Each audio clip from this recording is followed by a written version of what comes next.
De nombreuses fois, j'ai entendu des frères antillais faire des réflexions très négatives à l'égard de l'Afrique et des Africains. Mon problème est que c'est le résultat d'une coalition internationale dans le cadre du conflit cosmique où les médias du monde entier se sont ligués contre ceux qui ne sont pas décolorés. Car en réalité, vous découvrirez à travers l'étude, malheureusement, le temps m'est compté, de sorte que je vais faire des raccourcis, mais je veux faire 3 déclarations qui vont vous pousser à réfléchir et peut-être à sonder les Écritures davantage. La première, c'est que la Bible a été écrite pour que les Africains sachent que Dieu est leur Dieu. La deuxième chose que je vais dire, c'est que le peuple d'Israël est un peuple noir. Et la troisième chose que je dirai, c'est que nous, Antillais, descendants d'esclaves, il y a probablement parmi nous des descendants des tribus d'Israël. Alors plusieurs fois nous avons dit, mais c'était pour les Juifs. Nous ne sommes pas Juifs. Nous ne sommes pas Israélites. Je fais la différence entre Israélites et Israéliens. Et qui sommes-nous? Et volontiers, nous nous décrivons comme des païens ou des païens convertis. Mais attention. Pour répondre à toutes les questions que j'ai soulevées, et ne m'en veuillez pas, il faut commencer par répondre à une première question. Où Dieu a-t-il planté le jardin d'Éden? Alors certains me diront toutes sortes de lieux géographiques.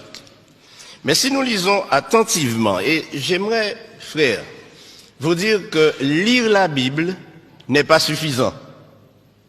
Mais ce qui est important, c'est de sonder les Écritures, questionner notre foi et questionner nos pratiques. Mais j'aimerais vous inviter à lire en Genèse chapitre 2 pour découvrir que le jardin d'Éden était en Afrique centrale. Je pourrais m'arrêter là et vous laisser partir frustré. Et probablement vous posant des questions en vous disant, mais ce pasteur qu'on a invité aujourd'hui, d'où vient-il? Qui est-il? Quel étrange personnage. Mais vous savez, mes amis, je suis né dans l'église adventiste, mais je n'étais pas adventiste quand je suis né. J'ai grandi dans cette église et année après année, j'ai répété ce que dit mon église concernant la parole de Dieu. Mais le Seigneur m'a fait prendre conscience de la nécessité d'étudier la Bible sans préjugés. Et en tant que fils d'esclave, le premier préjugé que nous avons développé tous ou presque, c'est que tout ce qui est bon ne vient pas de chez nous, mais de l'extérieur, oubliant que tout ce que nous avons accumulé comme conception de notre religion vient du Code noir. Et le Code noir stipulait que les Africains ou les hommes de couleur noire n'ont pas d'âme, ne sont pas capables d'adorer et ils ne peuvent pas avoir un Dieu autre que le Dieu de leur colon, de leur maître. Donc, les hommes de couleur noire ne peuvent pas avoir un Dieu autrement que blanc. Et voilà ce que nous avons cultivé. Et jusqu'à présent, nos enfants, nous leur montrons un Christ blanc, nous leur montrons des anges blancs, et quand nous parlons de Dieu, nous pensons même déjà, nous l'avons déjà coloré en blanc. Mais mes amis, la Bible m'enseigne autre chose, tout à fait autre chose.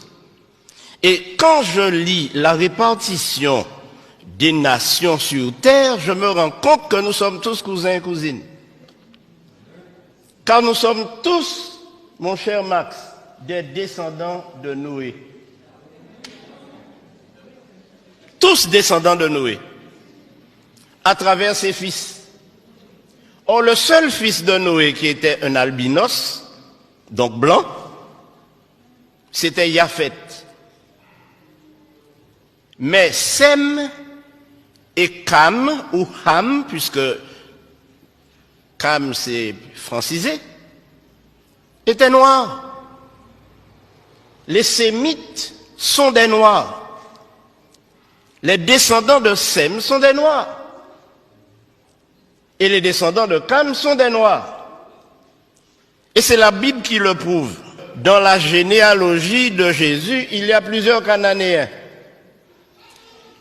Plusieurs femmes cananéennes ont enfanté avec des Sémites ou des Couchites. Vous savez, quand nous lisons la Bible, frères et sœurs, nous ne la sondons pas. Lorsque nous arrivons sur les généalogies, sur le livre des Chroniques, nous passons au chapitre suivant.